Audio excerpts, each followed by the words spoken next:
आज हम एक ऐसी कंपनी की इंस्टीट्यूशनल रिसर्च रिपोर्ट को डिकोड करने वाले हैं जो बिल्कुल किसी हाई परफॉर्मेंस स्पोर्ट्स कार की तरह आगे बढ़ रही है। हम बात कर रहे हैं भारत इलेक्ट्रॉनिक्स लिमिटेड यानी बीईएल की। पर यहां एक बड़ा ट्विस्ट है, वो है इसका प्राइस टैग। एक तरफ एक सुपर फास्ट इंजन है और दूसरी तरफ एक ऐसी कीमत जो थोड़ी चुकाने वाली है। तो क्या ये प्रीमियम वैल्यूएशन एक्चुअली जस्टिफाई होता है? चलिए इस पैराडॉक्स का डीप डाइव करते हैं। ओके, चलिए सीधे इस रोड मैप पर नजर डालते हैं। हम इंडिया के डिफेंस बूम से शुरू करेंगे, फिर बीईएल के कोर बिजनेस और ग्रोथ कैटलिस्ट को समझेंगे। उसके बाद वैल्यूएशन पैराडॉक्स को डीकोड करेंगे, पोटेंशियल रोड ब्लॉक्स देखेंगे और आखिर में पहुंचेंगे फाइनल वर्डिक्ट पर। तो let's dive into this complex financial story step by step. पहला हिस्सा, इंडियाज डिफेंस बूम। ये बेसिकली एक डेविड और गोलायत जैसी मैक्रो स्टोरी है जो फिलहाल पूरे मार्केट का मूड सेट कर रही है और जिसके चर्चे हर जगह हैं। बस इस आंकड़े को देखिए, 311%। एक मिनट के लिए सोचिए, ये पिछले 3 साल में बीईएल के स्टॉक का रिटर्न है। मतलब एब्सोल्युटली माइंड ब्लोइंग।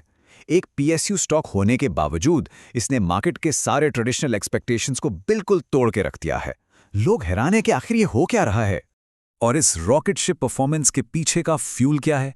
वो है ये मैसिव नंबर 74,000 करोड़ रुपीस। ये इनका करंट ऑर्डर बुक है। ये कोई रैंडम फिगर नहीं है, ये वो सॉलिड फाउंडेशन है जो इस अनबिलीवेबल स्टॉक परफॉर्मेंस को ड्राइव कर रहा है। आगे आने वाले कई सालों की कमाई का रास्ता इस एक आंकड़े ने क्लियर कर दिया है। अब चलते हैं दूसरे हिस्से पर, द कोर बिजनेस। आखिर ये कंपनी ऐसी क्या चीज बना रही है कि इतने ह्यूज नंबर्स जनरेट हो रहे हैं? सबसे पहले एक छोटी सी डेफिनेशन क्लियर कर लेते हैं। बीईएल एक महारत्ना पीएसयू है। अब इसका मतलब क्या है? सिंपल शब्दों में, ये इंडिया की टॉप स्टेट ओन्ड कंपनीज को मिलने वाला एक वीआईपी स्टेटस है। मिनिस्ट्री ऑफ डिफेंस के अंडर होते हुए भी इन्हें अपने बिजनेस डिसीजंस लेने की और फाइनेंसेस मैनेज करने की पूरी आजादी मिलती है। सरकारी कंपनी पर कॉर्पोरेट स्पीड। अब इस ब्रेकडाउन पर ध्यान दीजिए क्योंकि कमाल की बात यहां छिपी है। इनका 85% रेवेन्यू सीधा गवर्नमेंट डिफेंस कॉन्ट्रैक्ट से आता है। सिविलियन सेगमेंट सिर्फ 12% और एक्सपोर्ट्स मात्र 3% हैं। इसका सीधा सा मतलब है कि जब तक सरकार डिफेंस पर दबादब पैसा खर्च कर रही है, बीईएल का ग्रोथ इंजन चालू है। और ध्यान देने वाली बात यह है कि ये सिर्फ गोलियां या बंदूकें नहीं बनाते। बीईएल दरअसल इंडियन मिलिट्री का नर्वस सिस्टम है। Radars, advance electronic warfare systems और हाईली कॉम्प्लेक्स कम्युनिकेशन नेटवर्क्स, ये सब इनका फील्ड है। आधुनिक युद्ध में जो डीप टेक बैकबोन चाहिए होती है, वो स्ट्रिक्टली बीईएल ही प्रोवाइड करता है। तीसरा हिस्सा, फायरिंग ऑन ऑल सिलेंडर्स। अब उन ग्रोथ कैटलिस्ट्स की बात करते हैं जो इस इंजन में नाइट्रो बूस्ट का काम कर रहे हैं और आंकड़ों को आसमान पर ले जा रहे हैं। ये ट्रेजेक्ट्री ब्रिलियंटली इलस्ट्रेट करती है कि कंपनी कितनी कंसिस्टेंटली आगे बढ़ रही है। FY24 से देखिए, FY25 में आंकड़ा 23,769 करोड़ पर पहुंचता है और FY26 के लिए सीधा 26,750 करोड़ का अनुमान है। ये लगभग 16% का एक जोरदार उछाल है जो इनके फ्लॉलेस एग्जीक्यूशन का सबूत है। और इन नंबर्स को पीछे से पावर मिल रही है हैवी गवर्नमेंट टेलविंड से। डिफेंस बजट लगभग 20% बढ़ने की उम्मीद है। डिफेंस एक्विजिशन काउंसिल ने ताज़ा 2.38 लाख करोड़ के प्रपोजल्स को हरी झंडी दिखा दी है। और तो और FY29 तक 50,000 करोड़ के एक्सपोर्ट्स का टारगेट है। मेक इन इंडिया जैसी तगड़ी पॉलिसीज की वजह से इनकी फ्यूचर अर्निंग्स एकदम क्रिस्टल क्लियर नजर आ रही हैं। ओके, अब थोड़ा पॉज लेते हैं। हम आते हैं चौथे हिस्से पर, the valuation paradox. Growth story तो बिल्कुल किसी सपने जैसी है, पर अब टाइम है रियलिटी चेक का। आखिर इस सपने का प्राइस टैग क्या है? इस वैल्यूएशन को समझने के लिए बस एक छोटी सी फाइनेंशियल टर्म समझनी होगी, पीई रेशियो यानी प्राइस टू अर्निंग्स। आसान भाषा में कहें तो मार्केट किसी कंपनी के 1 रुपए के मुनाफे के बदले आज कितना पैसा देने को तैयार है। ये एक तरह का थर्मामीटर है जो बताता है कि शेयर सस्ता है या महंगा। और जब हम इन मल्टीपल्स को कंपेयर करते हैं, तभी असली रियलिटी सामने आती है। सबसे क्रूशियल पॉइंट यह है कि बीईएल इस वक्त लगभग 52 की पीई पर ट्रेड कर रहा है। वहीं अगर HAL जैसी एक और जायंट डिफेंस कंपनी को देखें तो वो 36 के आसपास है और अशोक लेलैंड जैसा नाम मात्र 25 पर। कोल्ड हार्ड मैथ से पता चलता है कि बीईएल इस वक्त एक एक्सट्रीम प्रीमियम डिमांड कर रहा है। और बात सिर्फ दूसरी कंपनी से कंपैरिजन की नहीं है।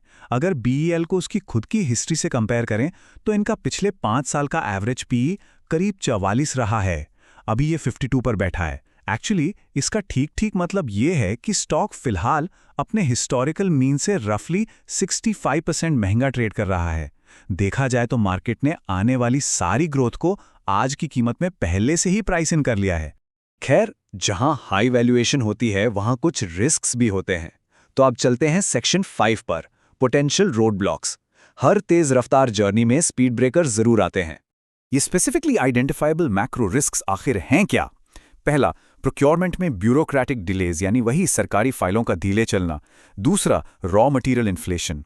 अब ये सच में थोड़ी आयरनी है ना, एक डिफेंस कंपनी को इन्फ्लेशन और रॉ मटेरियल कॉस्ट से अपने खुद के प्रॉफिट मार्जिन्स को डिफेंड करना पड़ रहा है।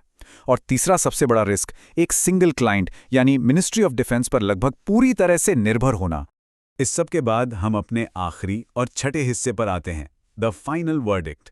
इंजन बेहतरीन है पर गाड़ी का प्राइस टैग काफी भारी है। तो इंस्टीट्यूशनल रिसर्च का आखिर में क्या मानना है? रिपोर्ट का रिकमेंडेशन काफी स्पष्ट है। लॉन्ग टर्म इन्वेस्टर्स के लिए ये एक बाय है, लेकिन यहां एक सॉलिड शर्त है, होराइजन कम से कम 7 से 10 साल का होना चाहिए। हाँ, स्टॉक महंगा जरूर है, पर इनका फाउंडेशन और फंडामेंटल ऑर्डर बैकलॉग इतना ज्यादा डीप है कि जो लंबा गेम खेलना चाहते हैं वो इसे डेफिनेटली एक्यूमुलेट कर सकते हैं। और इस एक्यूमुलेशन को प्रॉपर्ली एग्जीक्यूट करने के लिए रिपोर्ट एक स्टैगर्ड एंट्री स्ट्रेटजी बताती है, यानी सारा पैसा एक साथ बिल्कुल मत डालिए। स्ट्रेटजी काफी क्लियर है। पहला 1/3 हिस्सा 420 रुपए से 425 रुपए के आसपास लीजिए। अगर डिप आए तो दूसरा हिस्सा 400 रुपए पर लीजिए, और बचा हुआ तीसरा हिस्सा अगर प्राइस 360 रुपए से 380 तक ड्रॉप होता है तब लीजिए। ये एक हैवी प्रीमियम स्टॉक में सेफली एंट्री लेने का एक बड़ा प्रैक्टिकल तरीका है। लेकिन इस ऑप्टिमिज्म के बीच मार्केट एनालिस्ट की एक बहुत सोबरिंग वार्निंग को हमेशा ध्यान में रखना चाहिए।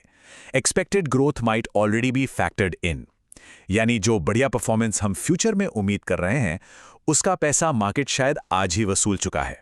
ये बात वैल्यूएशन पैराडॉक्स का सबसे बड़ा रिमाइंडर है। तो आखिर में इस गहरे डीप डाइव के बाद ये बड़ा और प्रोवोकेटिव सवाल सामने आता है, क्या इस फिनोमिनल ग्रोथ और मोमेंटम के लिए इतना हैवी प्रीमियम प्राइस चुकाना सही फैसला है? ये सिचुएशन बिल्कुल ऐसी है जैसे इंडिया के डिफेंस बूम की एक unstoppable force stock market valuation के एक इमूवेबल ऑब्जेक्ट से आकर पूरी टक्कर ले रही हो। अब देखना यह है कि आगे क्या होता है। इस चर्चा में जुड़ने के लिए बहुत शुक्रिया।